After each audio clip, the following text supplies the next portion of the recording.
Bu Nur sedang sibuk apa, Bu? Enggak, ini Bu Sri sedang baca TA-nya mahasiswa kok. Saya tertarik dengan TA mahasiswa ini. Jadi dia awalnya cerita bahwa mahasiswa UII itu rata-rata uang sakunya banyak, tapi kebanyakan dari mereka tidak mampu mengelola uang saku mereka. Saya tanya berapa uang sakunya, dia nggak jawab sih, cuman dia katakan saya uang saku sebesar ini, sebanyak yang saya terima aja sudah cukup bagi saya. Teman saya lebih banyak, berarti mereka memang banyak menerimanya. Tetapi mereka nggak mampu untuk mengelola itu tadi. Bahkan baru berapa hari terima uang sudah pinjam. Termasuk dalam hal membeli barang, mereka bayar dengan cara tunda atau yang dikatakan dengan pay later. Nah, ini yang menarik bagi saya. Alasan dia mengambil TA ini. Pay later itu apa sebenarnya? Apa itu termasuk utang? Ya, betul Bu Hartini, pay later itu adalah hutang. Tetapi sebelum kita diskusikan lebih lanjut, sebaiknya kita sapa dulu pemirsa yang ada di rumah. Assalamualaikum, saya Sri Mulyati dari jurusan Manajemen Fakultas Bisnis Ekonomika Universitas Islam Indonesia. Saya ditemani oleh dua sahabat saya, yaitu saya Nur Fauzia. Assalamualaikum warahmatullahi wabarakatuh. Saya Suhartini. Assalamualaikum warahmatullahi wabarakatuh. Oke, melanjutkan pertanyaan Bu Hartini tadi, ya, bahwa pay later itu memang adalah hutang yang muncul karena kita membeli barang tanpa langsung membayar. Tetapi pembayarannya dilakukan di kemudian hari dengan jadwal yang sudah ditentukan. Nah, apabila hutang ini tidak dibayar pada saat yang telah ditentukan, maka akan dikenakan denda. Begitu Bu Hartini. Berarti pay later ini sama dengan pinjaman online ya? Oh, bukan. Pinjol. Pinjol. Beda Bu, antara pay later dengan pinjol. Kalau pay later, pinjaman online itu merupakan platform digital yang digunakan untuk memberi pinjaman secara tunai, secara online kepada masyarakat, tentunya dengan syarat-syarat tertentu dan juga harus dikembalikan sesuai dengan waktu yang sudah disepakati antara pemberi pinjaman dan yang meminjam. Kalau begitu berarti pinjaman online itu seperti kartu kredit. Oh, beda lagi ya. Beda lagi.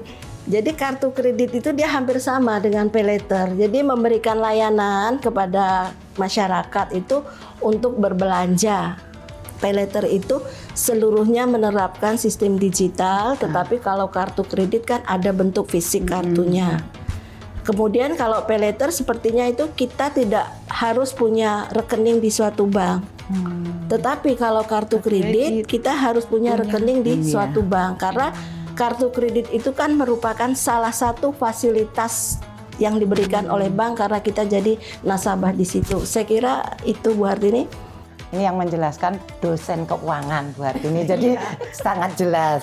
Nah, nampaknya jadi 3 itu pinjol, pay later, kartu kredit sama ya Bu Sri ya, sama-sama utang. Nah, sekarang bagaimana utang itu kita lihat dari sudut atau perspektif Islamnya? Mungkin ini menarik ya Bu Sri ya? Betul Bu Nur, sangat-sangat menarik. Makanya pada hari ini kita akan berdiskusi mengenai utang tadi.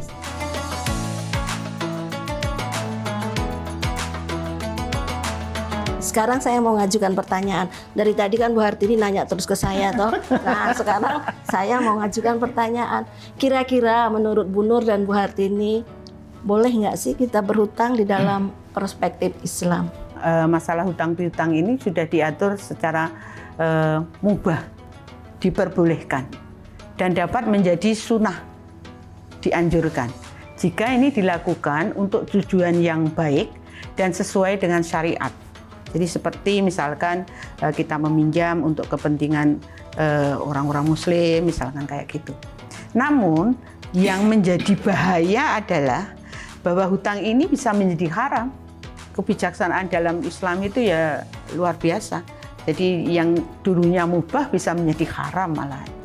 Itu terjadi pada saat kita berutang dan kemudian di dalam hati kita itu meniatkan bahwa ini akan saya tunda-tunda nanti bayarnya gitu, dan Sudah ada niat jelek gitu sudah ya? ada niat jelek dan tidak akan membayar hutang ini sesuai dengan ketentuan agama. Ya, jadi saya sepaham dengan Bu Hartini. Islam itu membolehkan berhutang. Bahkan saya pernah baca dan mendengarkan pengajian gitu bahwa Nabi juga pernah berhutang. Nabi pernah berhutang pada orang Yahudi Madinah, namanya Zaid bin Sa'nah. Jadi Islam itu mengatur semua kehidupan kita ini, baik hubungan kita dengan Sang Pencipta, hablum minallah, dan hubungan antar manusia. Termasuk di dalamnya adalah mengatur hutang piutang itu. Mungkin Bu Sri bisa tahu ayat-ayat Al-Quran yang mengatur terkait dengan utang. Ya, saya ingat nih di Al-Quran itu memang diatur tentang hutang piutang. Tapi pada kesempatan ini saya hanya mengambil 2 surat saja. Yang pertama adalah surat Al-Maidah. Di sana dinyatakan bahwa tolong menolonglah kamu dalam mengerjakan kebajikan dan takwa, dan janganlah tolong menolong dalam perbuatan dosa dan permusuhan. Bertakwalah kepada Allah, sesungguhnya Allah sangat berat siksanya. Nah, itu surat yang pertama. Surat yang kedua adalah surat Al-Furqan ayat 67.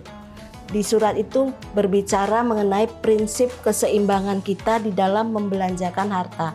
Artinya, ketika kita membelanjakan harta kita, ini tidak boleh berlebihan atau israf, dan juga jangan kikir. Jadi kita harus berada di antara keduanya.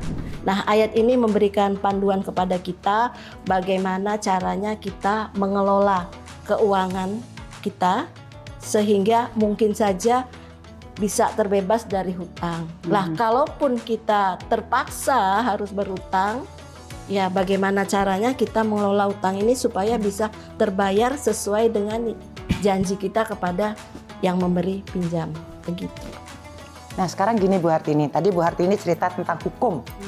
Hukum utang bisa dari mubah, hukum asalnya itu mubah, dibolehkan, bisa menjadi sunnah jika kita membantu orang, dan bahkan haram jika kita gunakan untuk yang melanggar syariat Islam. Nah, pertanyaannya, apa adab yang harus dilakukan oleh kedua belah pihak, baik yang berhutang maupun yang memberikan pinjaman atau yang memberikan hutang itu?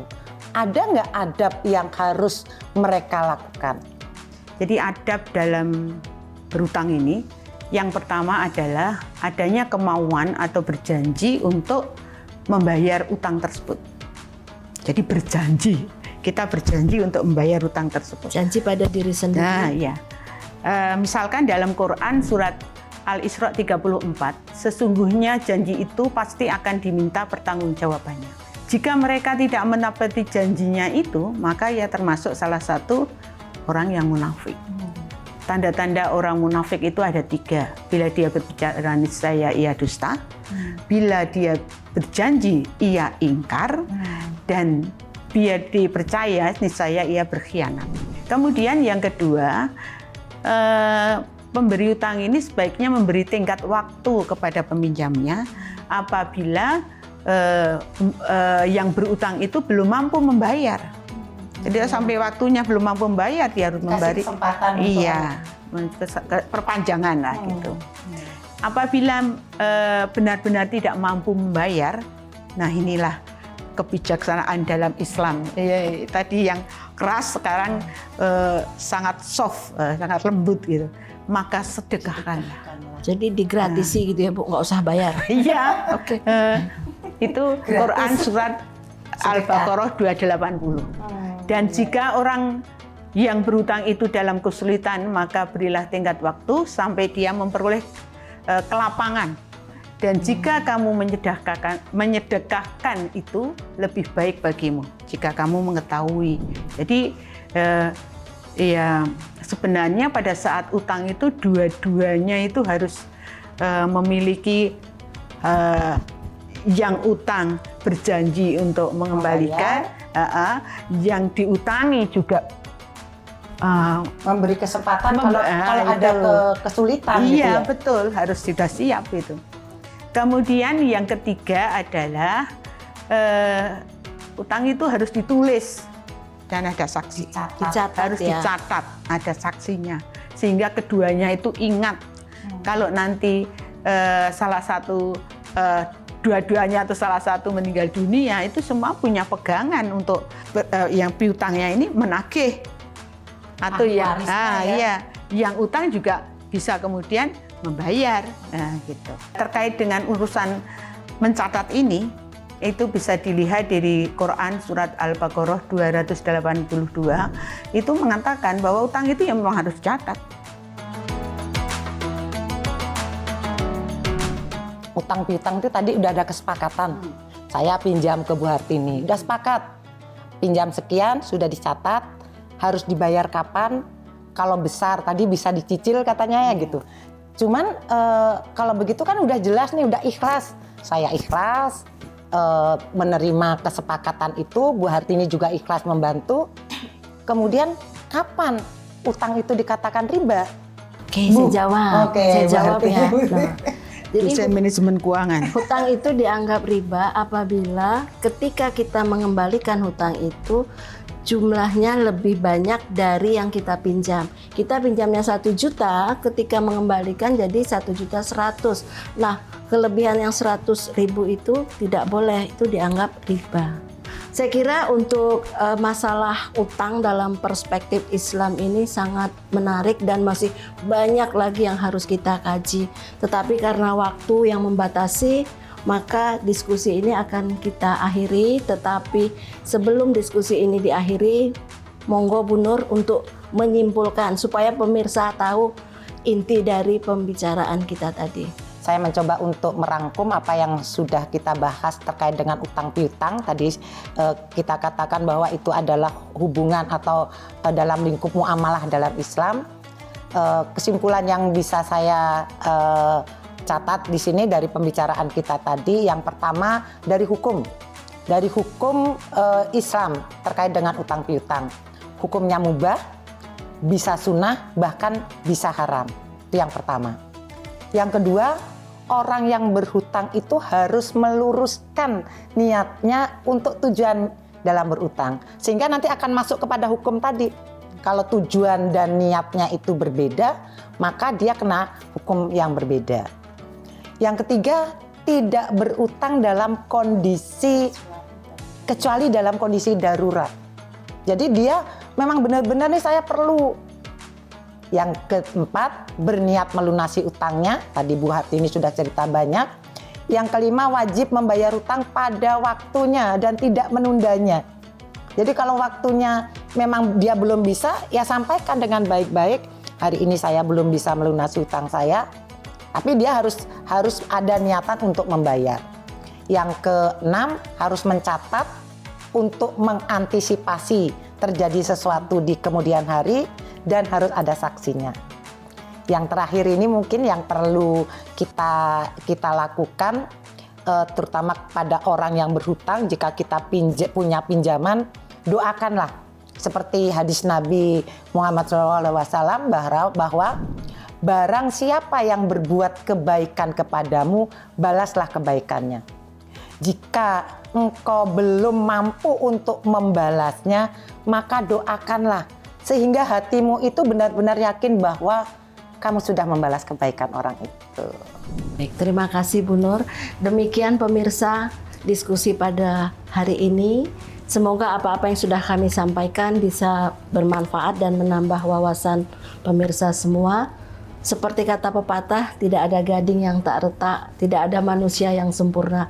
Jadi kami mohon maaf apabila dalam penyampaian tadi masih banyak kesalahan. Saya akhiri, billahi taufik wal hidayah. Wassalamualaikum warahmatullahi wabarakatuh.